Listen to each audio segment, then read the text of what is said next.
Dane Stangler, Kauffman Foundation, Vice President of Research and Policy.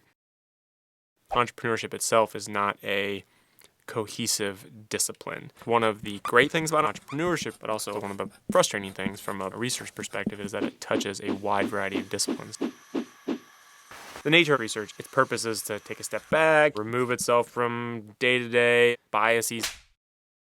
But no matter what you produce, if it's got 10,000 data points and it's perfectly controlled and randomized, the human nature response to anything is, I had an experience doing this and it contradicted that, so that's wrong. We're always going to base things on our personal experience. And that's where you get a lot of myths, misinformation, self-interested, biased positions.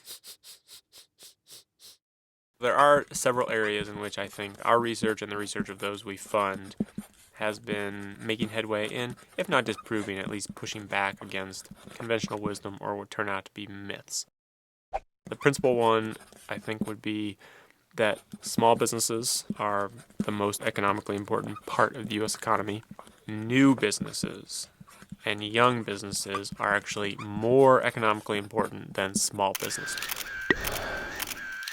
There's a lot of overlap, but age of the firm is a more important variable than the size of the firm. It's new and young companies that create most jobs and innovations, not necessarily small companies.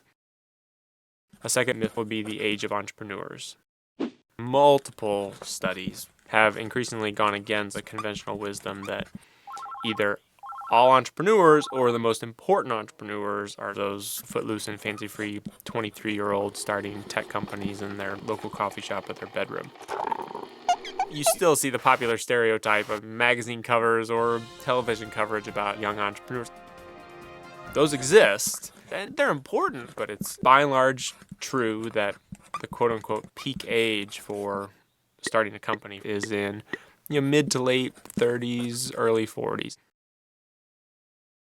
A third myth would be the geography of entrepreneurship. Silicon Valley is a very unique place that's never going to be replicated by other places, and so we all need to stop trying to be a Silicon fill in the blank, not just in the US, but anywhere around the world.